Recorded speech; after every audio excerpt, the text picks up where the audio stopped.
Hello there friends, welcome back to another episode of Generation Tech. My name is Alan.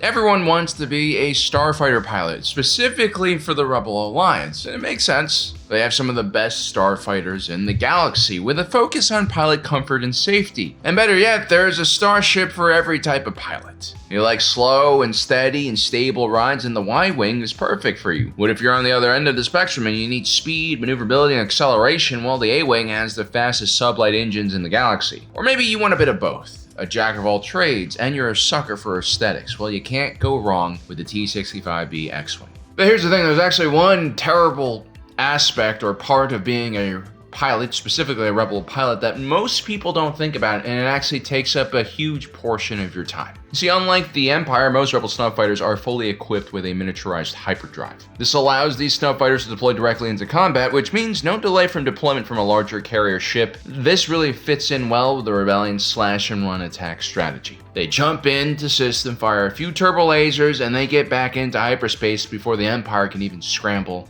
their TIE fighters. It's really a low-risk type of mission in that way. Now, we tend to focus on those 5 to 20 minutes of balls-to-wall action in real space of Rebel pilot experiences when they're actually engaging enemies in dogfights or making strafing runs on Imperial installations. But that's really just a small, tiny portion of a Rebel pilot's job. The amount of time they spend over the target is significantly smaller than the time necessary to travel to the target. And in this way, being an Imperial pilot is actually a lot better than being a Rebel pilot. Not only do Imperials have more spacious cockpits in those TIE fighters, they also get to exit their TIE fighters when traveling through hyperspace because their ship can be parked, they can walk around, they can stretch their legs, catch a nap, take a shower, use the refresher, whatever. It might not seem like much, but have you ever seen an X-Wing cockpit or an A-Wing or a Y-Wing cockpit? It looks cool.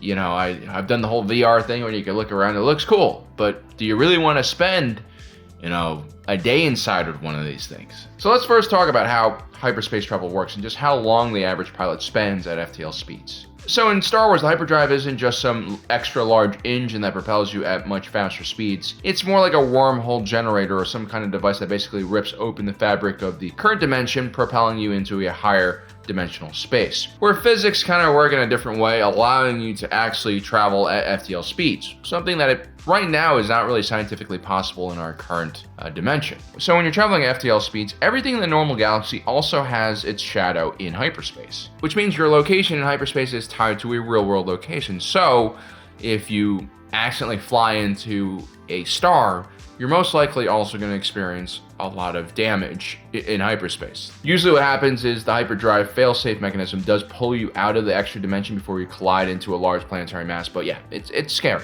This means that hyperspace travel is not instantaneous. You're not teleporting from one place to another. If you played any Star Wars role-playing video game where you have a hub starship, you know that hyperspace travel is a peaceful time where you can actually kick back and relax, usually in between two very intense action sequences or large set-piece battles. It's like how going on an airplane used to be before they put Wi-Fi on it. 12 hours on a flight used to mean that no one could bother you, no one could call you, no one could send you emails, and it was amazing. I mean, it's even better.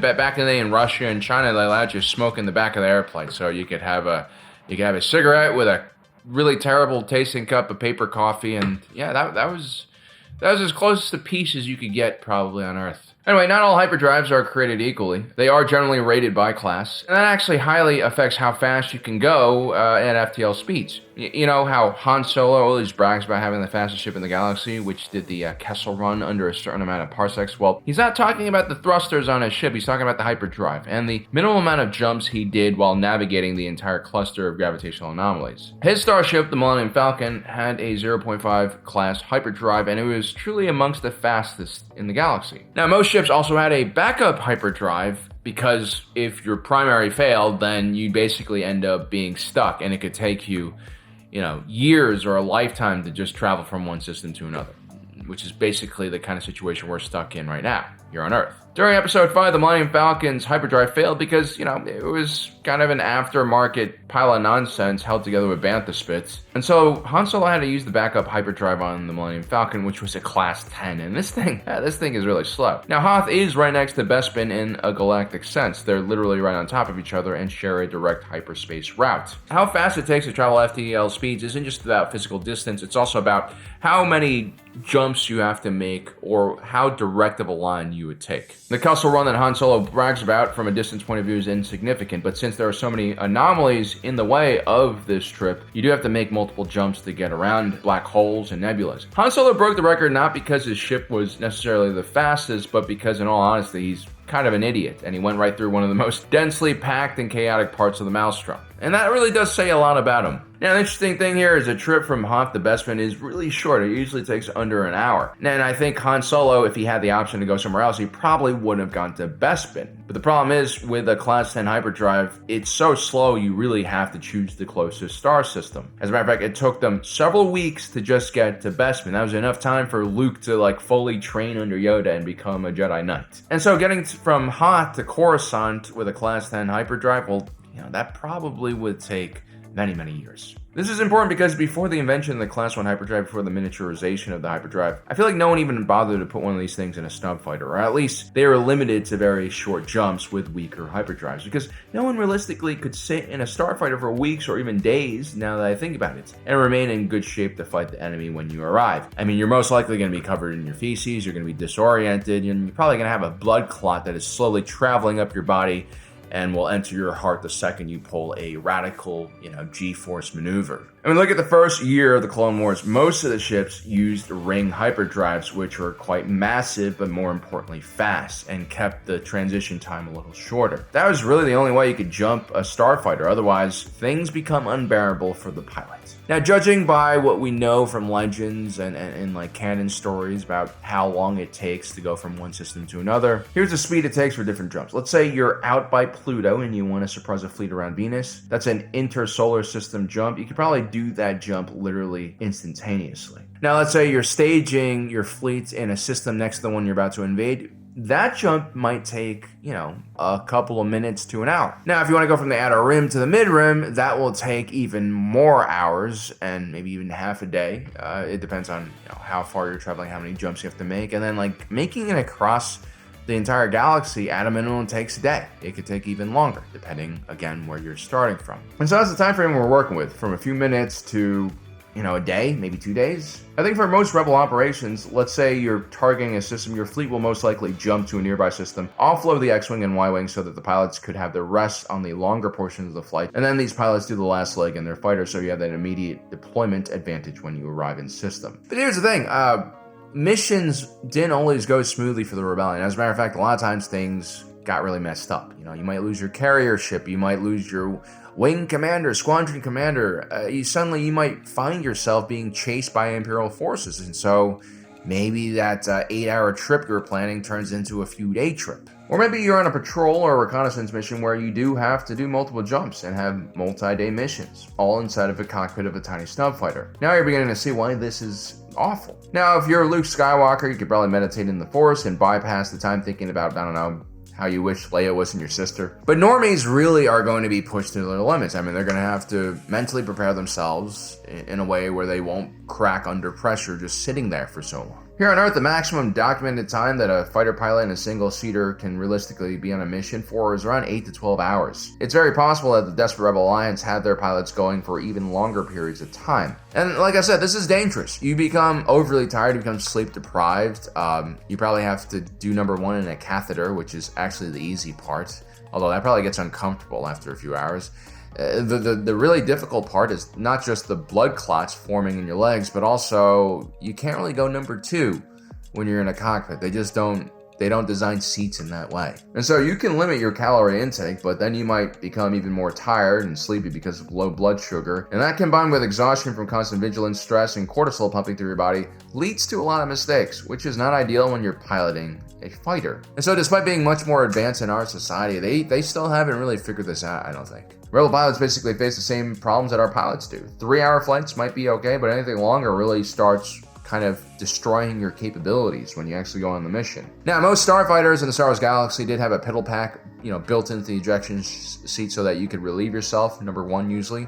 And, they even had stasis seats, or in Legends, I believe, in the Old Republic period, which actually makes more sense. You can actually just, go into hibernation during a long FTL transfer. But for the most part, the limitation of how far a starfighter could go at FTL speeds was mainly due to a pilot's own limitations and not the hyperdrives. And that kind of reminds me of how we see pilots in our own world, right? Like, the biggest argument for automating certain pilot roles is because robots can fly 24/7. I mean, they can maintain patrol patterns that real life people just couldn't sustain over long periods of time. Now, there are two other dangers concerning long-distance hyperdrive travel in a small snub fighter. Let's say your X-Wing gets shot up, or your Y-Wing takes some shrapnel during a bombing run and you get hit. Now, you can patch up your cockpit with some sealant, maybe your astromech can even help you, but to patch up your body, it's going to be a lot more difficult when you're stuck in this kind of seated position. Yeah, you can maybe bandage the wound, put some bandages on.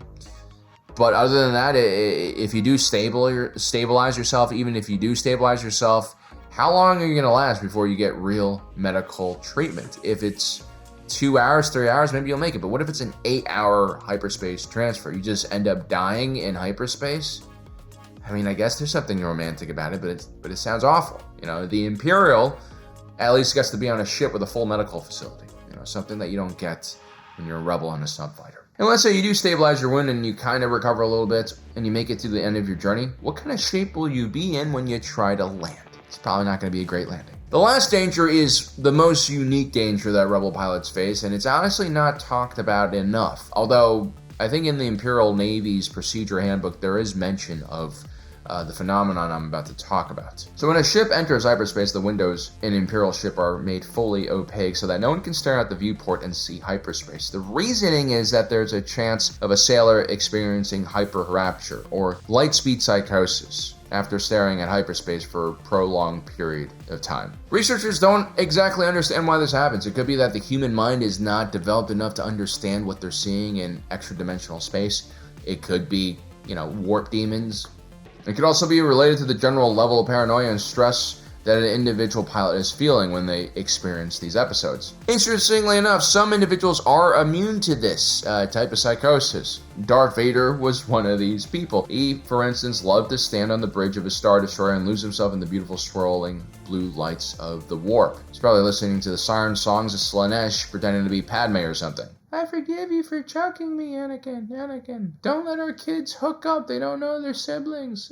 Unfortunately, not everyone is Darth Vader, nor is everyone Luke Skywalker with force abilities that allow them to go into stasis mode in difficult times. Most people are like Porkins. And let me tell you, Porkins was a giant amongst men. And that's not a fat guy joke. He's like a seriously underrated pilot, one of the best ground attack pilots in Red Squadron. But people like Porkins, they just don't have the mental resilience to actually handle hyperspace. I mean, who wants to really be stuck sitting in a transparent cockpit surrounded by the wonders of, hyperspace's blue glowing lights on the other side of an extremely thin piece of transparent steel? It's terrifying. If that doesn't give you light speed psychosis, I don't know what will, because it seems like having a bubble canopy with hyperspace all around you is the best way to get it. And so yeah, that's another problem you have to face when you're in this kind of position, which I imagine happens more often than you would think. A rebel squadron appears in the system, the X-Wing in the back of the formation has been compromised with the warp, and he launches Fox 1 right at the squadron lead, and suddenly everything is chaotic.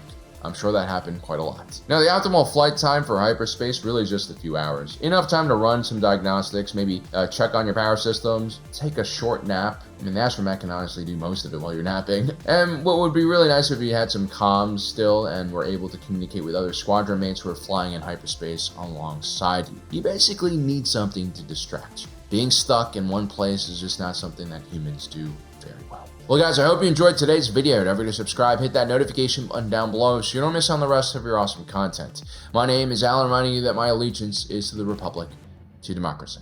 I'll see you next time.